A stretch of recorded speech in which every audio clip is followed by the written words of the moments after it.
Class 12 biology lesson number 11। आज का जो टॉपिक होगा बाबू पुनर्योजक डीएनए का आता है। पुनर्योजक डीएनए, पुनर्योजक डीएनए। देखो करना क्या है, कुछ गुण को, क्वालिटी को बदलना है आपको। जैसे मान लो कि आपके पास दो जीव है, पहले समझना बाबू, ये पहला जीव है, ये दूसरा जीव है। दो जीव उपस्थित हैं, इसके अंदर भी डीएनए है और इसके अंदर भी डीएनए है, ठीक है। पहले जीव है, ये दूसरा जीव है, इसके अंदर भी डीएनए है, इसके अंदर भी डीएनए है। लेकिन आप चाहते हैं कि जो ये पहला जीव का डीएनए उसको परिवर्तन किया जाए, उसमें चेंजिंग किया जाए। तो आप क्या करेंगे कि इसके जो डीएनए होगा, जैसे यहाँ पर डीएनए है ना, इसके जो डीएनए होगा इसको ला करके इसके डीएनए से जोड़ देंगे। माने दूसरा वाला का डीएनए ले आके इसमें क्या कर देंगे, जोड़ देंगे। तो इसी को हम लोग कहते हैं पुनर्योगज डीएनए। योगज शब्द से ही पता चल रहा है, योगज से ही पता चल रहा है कि हमें जोड़ना है। हेलो, मेरे डीएनए आपका डीएनए, मेरा डीएनए खराब है, आपका डीएनए मेरे डीएनए से जोड़ना है। तो जब दो जीवों के डीएनए को एक साथ जोड़ देते हैं तो उसी को हम लोग कहते हैं पुनर्योगज डीएनए। क्या कहेंगे उसको, पुनर्योगज डीएनए। तो लिखो कि जब दो जीवों के डीएनए को एक साथ जोड़ दिया जाता है, जब दो डीएनए को एक साथ जोड़ दिया जाता है तो उसे पुनर्योगज डीएनए कहते हैं। इसे क्या कहते हैं, पुनर्योगज डीएनए कहते हैं। जब दो डीएनए को एक साथ क्या किया जाता है, जोड़ दिया जाता है, तो उसे हम लोग पुनर्योगज डीएनए कहते हैं। तो जब दो डीएनए को एक साथ जोड़ दिया जाता है तो उसे पुनर्योगज डीएनए कहते हैं, ठीक है। आप तनी कुछ और बातें इसमें लिखना, बहुत अच्छी अच्छी बातें मैं आपको बता रहा हूँ कि पुनर्योगज डीएनए का निर्माण। इस पाठ में यही सब पढ़ाई करनी है आपको। डीएनए को चेंज करना है, डीएनए को जोड़ना है, इसके बारे में। योगज का मतलब होता है ना कि दो जीवों के डीएनए को जोड़ना है। तो जब एक जीव है, दो जीव है, एक जीव को डीएनए को दूसरे जीव के डीएनए के साथ आप जोड़ेंगे तो उसी को कहते हैं पुनर्योगज डीएनए। याद करो सब लोग, याद हुआ कि जब दो जीवों के डीएनए को क्या करते हैं, जोड़ देते हैं, तो उसी को हम लोग कहते हैं पुनर्योगज डीएनए। आगे बढ़ो, आगे लिखो। सर्वप्रथम स्टेनलेस कोहेन, इसमें पुनर्योगज डीएनए के निर्माण में लिख लो सर्वप्रथम। आज देखो जो टॉपिक पढ़ रहे हो, का पढ़ाई कर रहे हो, एक एक टॉपिक पढ़ते चलो, याद करते चलो। सर्वप्रथम स्टेनले कोहेन, स्टेनले कोहेन तथा हर्बर्ट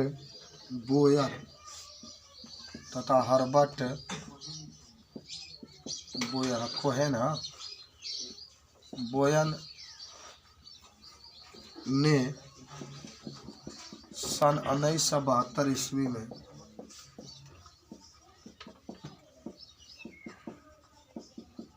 पुनर्योगज डीएनए का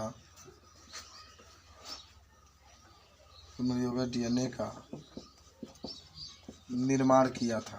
एकदम आप याद करिए कि अगर आपसे कोई पूछा कि जो पुनर्योगज डीएनए होता है उसका निर्माण किस सन में हुआ, तो सन आपके सामने दिखाई दे रहा है। 1972 आज याद होना चाहिए। आपसे 1 नंबर में बहुविकल्पी में प्रश्न पूछा जा सकता है कि जो पुनर्योगित डीएनए है उसका निर्माण किस सन में हुआ था, आप कहेंगे 1972 में। आपसे फिर प्रश्न पूछा जा सकता है जो पुनर्योगित डीएनए होता है उसके निर्माण करने वाले कौन कौन वैज्ञानिक थे, तो आपके पास स्टेनले, कोहेन तथा हर्बर्ट बोयर नामक वैज्ञानिक ने इसका पुनर्योगित डीएनए का निर्माण किया था। ये 2 क्वेश्चन महत्वपूर्ण है कि पुनर्योगित डीएनए का निर्माण सर्वप्रथम किस सन में किया गया था, 1972 में। और दूसरा का बात, इसका निर्माण किसने किया था, तो स्टेनले, कोहेन तथा हर्बर्ट बोयर नामक वैज्ञानिक। समझ रहे बात को, आगे लिखो। उन्होंने साल्मोनेला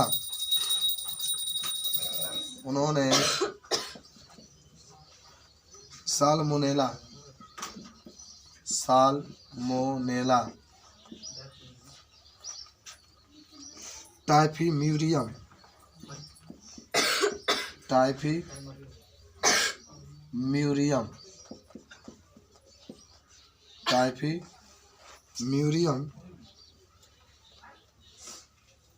के मूल माने जो उसके ऊपर उपस्थित है, मूल प्लाज्मिड में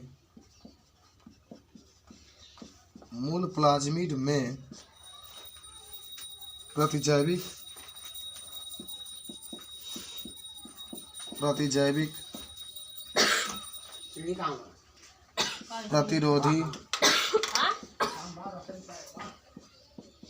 प्रतिरोधी जीन को जोड़ने में सफलता प्राप्त की। प्रतिरोधी जीन को जोड़ने में एक एक वर्ड को आप समझते चलेंगे। सफलता प्राप्त की यानी जो बना आपको याद होगा कि ये टाइफाइड इससे रोग होता है, पढ़े भी थे। तो सर्वप्रथम यह भी आपसे पूछता है कि सर्वप्रथम किस सूक्ष्म जीव के द्वारा या सर्वप्रथम किस सूक्ष्म जीव के द्वारा पुनर्योगित डीएनए का निर्माण किया गया था, तो उसका भी नाम याद रखेंगे, साल्मोनेला टाइफीम्यूरियम। जरूर आप याद रखेंगे कि सर्वप्रथम जो पुनर्योगित डीएनए जिस जीवाणु से या जिस सूक्ष्म जीव से सबसे पहले जो प्राप्त किया गया था उसका नाम था साल्मोनेला टाइफीम्यूरियम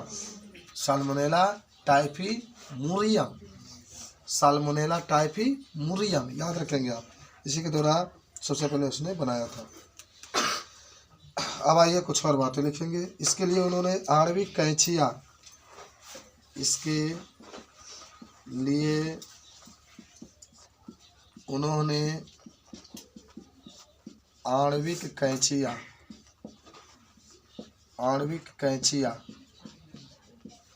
जिसे आप अंग्रेजी में कहते हैं रिस्ट्रिक्शन एंजाइम, अभी आप पढ़ेंगे इसको प्रतिबंधन एंजाइम भी कहते हैं। रिस्ट्रिक्शन एंजाइम की हिंदी में बताएंगे आप, एंजाइम की हिंदी में क्या कहते हैं,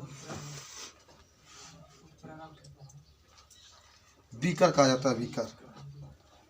तो उन्होंने आणविक कैंचियों द्वारा प्रतिजैविक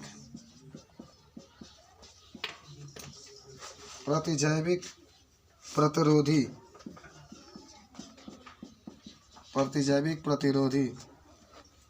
प्लाज्मिड से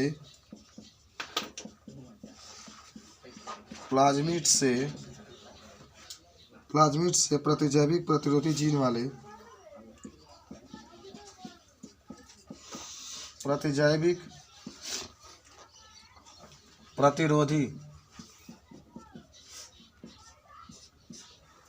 प्रतिरोधी जीन वाले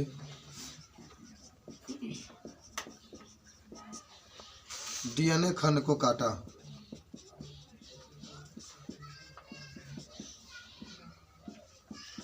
इसका मतलब ये हुआ कि जिसके अंदर मान लो कि कोई भी चीज़ है उसको अगर फिट करना है तो काटना तो बहुत ज़रूरी है ना, तो आणविक कैंची कहता है। प्रश्न आता है कि आणविक कैंची किसे कहता है, तो आप कहेंगे कि आणविक कैंची वो होता है जिसके द्वारा डीएनए को काटा जाता है। डीएनए को काट कर अलग किया जाता है। हमारे अंदर डीएनए है, उसको काटने के लिए कुछ एंजाइम का प्रयोग किया जाता है और उस एंजाइम के द्वारा उस डीएनए के खंड को काट करके फिर दूसरे व्यक्ति के डीएनए के साथ जोड़ा जाता है। तब तक काट के निकाला नहीं जाएगा, तब तक जोड़ा नहीं जाता। तो उन लोगों ने जिसको काटे थे उसको आणविक कैंचिया कहे थे। जिससे वह काटे थे उसका क्या नाम दिए थे उसने? आणविक कैंचिया। एक एक पॉइंट इसमें बहुत महत्वपूर्ण है। उसको आणविक कैंचिया कहते हैं हम लोग। मिटा दे, सब मिटा दे। काटे थे, ठीक है ना। और फिर इस डीएनए खंड को वाहक डीएनए से डीएनए लाइगेज एंजाइम के द्वारा जोड़ दिया गया। मैंने लिख सकते हैं आप इसमें। फिर इस डीएनए खंड को लाइगेज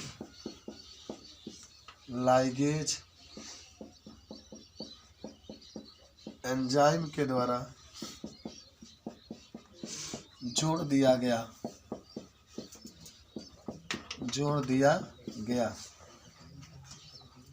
लाइगेज एंजाइम के द्वारा जोड़ दिया गया और इस प्रकार पुनर्योगज डीएनए का निर्माण हो गया। इस प्रकार पुनर्योगज डीएनए का निर्माण हो गया। इस प्रकार पुनर्योगज डीएनए का निर्माण हो गया। जरूर आप याद रखेंगे, काका पढ़ाई कर रहे हैं, जरूर आप याद रखेंगे। इस प्रकार पुनर्योगज डीएनए का निर्माण हो गया। किसके द्वारा हुआ, याद करो जरा। Ligase enzyme. आपसे पूछा जाता है कि वो इस एंजाइम का नाम बताइए जिसके द्वारा एक डीएनए को दूसरे व्यक्ति के डीएनए के साथ जोड़ा जाता है, तो उसका नाम होगा लाइगेज एंजाइम। कभी नहीं भूलिएगा उसको, याद करो। Ligase enzyme. मेरे डीएनए है, मेरे डीएनए को काट करके उसी दूसरे जीव का अगर डीएनए से जोड़ना है तो उसको जोड़ने के लिए लाइगेज एंजाइम का प्रयोग करते हैं। लाइगेज, गेज, जहाँ भी गेज आएगा एंजाइम शब्द ही होता है। एज पढ़े होंगे, सुक्रेज, लाइपेज, सब एंजाइम का नाम है। तो जहाँ भी एज आता है एंजाइम का नाम है। तो देखो ये सब आप लिख चुके हैं सब लोग, तो ये जरूर आप याद रखेंगे कि आज पहले हम लोगों ने पढ़ा कि आखिर जो पुनर्योगज डीएनए होता क्या है। पुनर्योगज डीएनए का मतलब होता है कि अगर एक कोई जीव है उसके डीएनए खराब हो गया है तो उसके अंदर दूसरे व्यक्ति के डीएनए को लाते हैं और जोड़ देते हैं। उस व्यक्ति के डीएनए और जो आप नए डीएनए लेकर आ रहे हैं, जब उसको जोड़ देते हैं तो इसी को हम लोग कहते हैं पुनर्योगज डीएनए। इसको जोड़ने से जो जीव बनता है उसका आनुवांशिक लक्षण बदल जाता है, क्योंकि आप जानते होंगे आनुवांशिक का वाहक डीएनए होता है। इस काम को शुरुआत सर्वप्रथम आपको याद होगा कि अभी आपने पढ़ा कि स्टेनले कोहेन तथा हर्बर्ट बोयन नामक वैज्ञानिक ने शुरुआत किया था। सबसे पहले 1972 ईस्वी में इन लोगों ने पुनर्योगज डीएनए का निर्माण किया था और जो जिस सूक्ष्म जीव का इसने प्रयोग किया था उसका नाम था साल्मोनेला टाइफीमुरियम। साल्मोनेला टाइफीमुरियम नामक जीवाणु पर सर्वप्रथम इसका प्रयोग किया गया था और बनाया गया था। और आपने ये देखा कि अगर किसी व्यक्ति है उसके डीएनए को अलग करना है, डीएनए को काट करके अलग करना है, तो डीएनए को काटने के लिए हम लोग आणविक कैंचिया का प्रयोग करते हैं और उस आणविक कैंची के द्वारा डीएनए को क्या किया जाता है, काटा जाता है। फिर काट करके उस डीएनए को जब दूसरे व्यक्ति के डीएनए के साथ जोड़ा जाता है तो दूसरे व्यक्ति के डीएनए के साथ जोड़ने के लिए हम लोग जिस एंजाइम का प्रयोग करते हैं उसका नाम होता है लाइगेज एंजाइम। पूरा याद होना चाहिए। और इस प्रकार आप पुनर्योगज डीएनए का निर्माण कर लेते हैं। ठीक है, कोई दिक्कत है? यहाँ तक कोई दिक्कत नहीं होना चाहिए। ठीक है, जब भी आपसे कोई पूछा जाता है तो इसके बारे में आप बता सकते हैं। ठीक है, चलो आप एक हेडिंग बना लो, पुनर्योगज डीएनए तकनीक के साधन। पुनर्योगज, अच्छा आप किताब जरूर पढ़िएगा, बहुत मजा आएगा। मैं रात पढ़ रहा था, पूरी कहानी बनाया है, खूब अच्छे तरीके से आप पढ़िएगा उसको। एनसीईआरटी की किताबें हैं, एक एक पॉइंट आप उसको देखते रहिएगा। तो फिर एक हेडिंग बनाना है, पुनर्योगज डीएनए तकनीक के साधन। पुनर्योगज डीएनए तकनीक के साधन। बहुत इम्पोर्टेंट ये चैप्टर है, बहुत आसान भी है, कोई दिक्कत नहीं है, बस जानकारी रखते रहना। देखो इसके साधन में आप अंग्रेजी में लिख सकते हैं टूल्स। टूल्स माना होता है साधन। जैसे बस वगैरह में देखना टूल लिखा होता है, उसमें ये पूरा वो अपना सामान रखे रहते हैं, जब उसकी आवश्यकता होती है तो उसको निकाल कर अपना काम करते हैं। रिकॉम्बिनेंट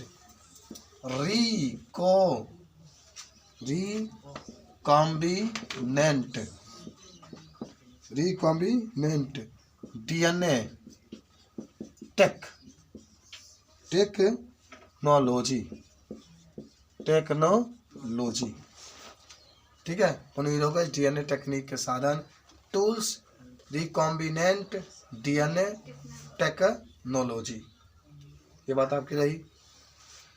तो अगर आपसे कोई पूछे कि क्या होता है पुनर्योगज डीएनए तकनीक के साधन, तो आप टूल्स, रिकॉम्बिनेंट डीएनए टेक्नोलॉजी के बारे में आप बताएंगे। देखिए पहले तो साधन का अंग्रेजी में टूल्स, तकनीक नहीं, पुनर्योगज का अंग्रेजी में रिकॉम्बिनेंट कहता है, याद रखना।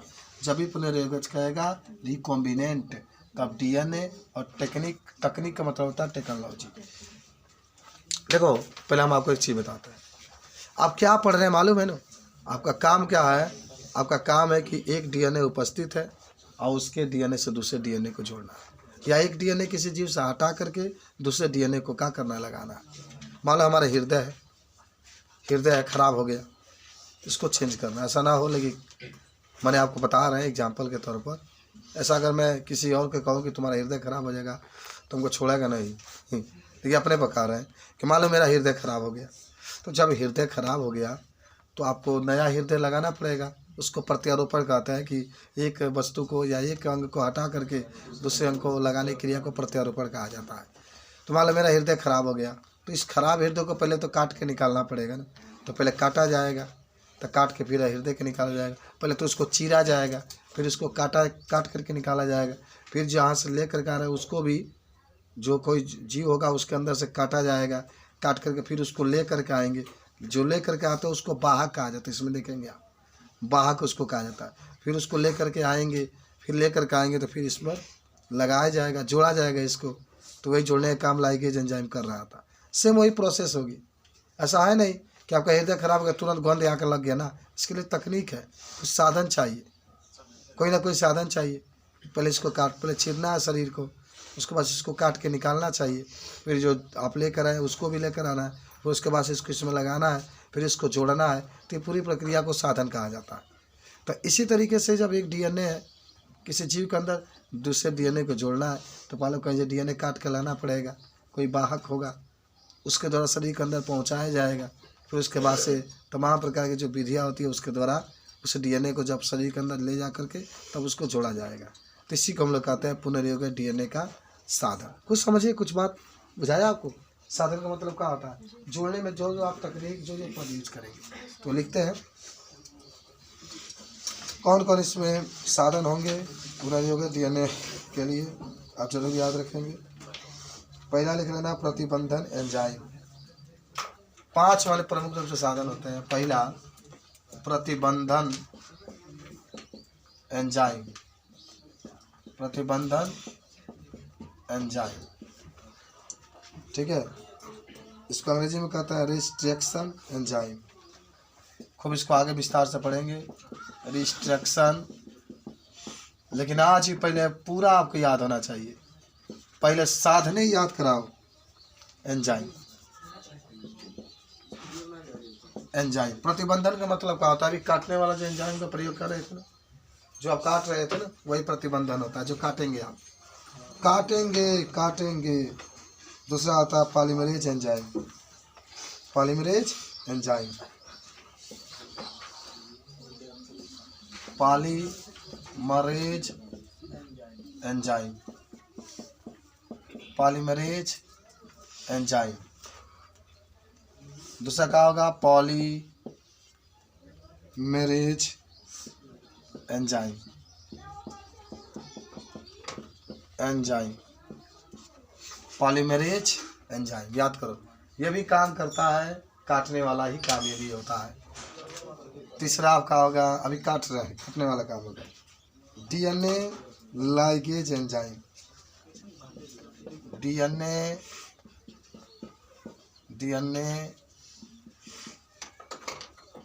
लाइगेज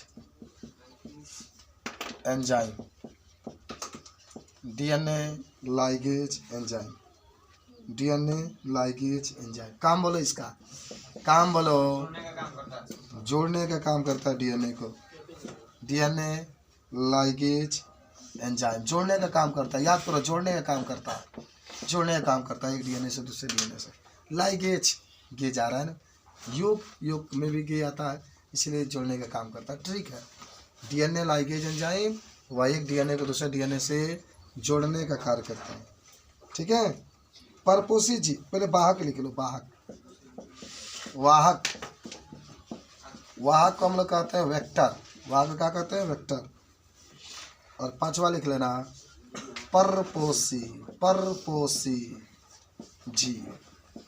परपोषी जीव किसे कहेंगे? चलिए, जिसके अंदर डीएनए डालेंगे। यहाँ परपोषी का मतलब जिसके अंदर डीएनए डालेंगे, जोड़ेंगे, उसी को हम लोग कहते हैं परपोषी जीव। देखिए, इतना आप यूज करिए। आज बस इतना आपको पढ़ाई करनी है, जरूर आप याद रखें। कल इसको विस्तार से एक पढ़ाई करेंगे हम लोग कि जो पुनर्योगी डीएनए तकनीक के साधन कौन कौन से होते हैं। तो आप तुरंत देखिए, 5 इसके साधन होते हैं, कभी मत भूलिएगा इसको। 5 साधन होते हैं किसके? पुनर्योगी डीएनए तकनीक के। पहला प्रतिबंधन enzyme, polymerase enzyme, DNA ligase enzyme, वाहक, परपोषी जीव। सबको याद। वाहक 5 आपका होता है, ये दोनों काम काटने का करता है। प्रतिबंधन एंजाइम, पॉलीमरेज एंजाइम, दोनों डीएनए के काटने का कार्य करता है। तीसरा डीएनए लाइगेज, ये डीएनए को जोड़ने का काम करता है। वाहक, जो डीएनए को लेकर के जाएगा। प्लाज्मोडियम का प्रयोग करेंगे इसमें। डीएनए तो आपने लगा, मान लो निकाल लिया, तो डीएनए को किसी जीव के अंदर पहुंचाना है, तो जो डीएनए को ले करके जाएगा, जो डीएनए को किसी जीव के अंदर ले करके जाएगा, उसको हम लोग क्या कहते हैं? वाहक कहते हैं। परपोषी जीव जिसके अंदर डीएनए को डाला जाएगा, उसको हम लोग कहते हैं परपोषी जीव। कोई दिक्कत हुआ आपको?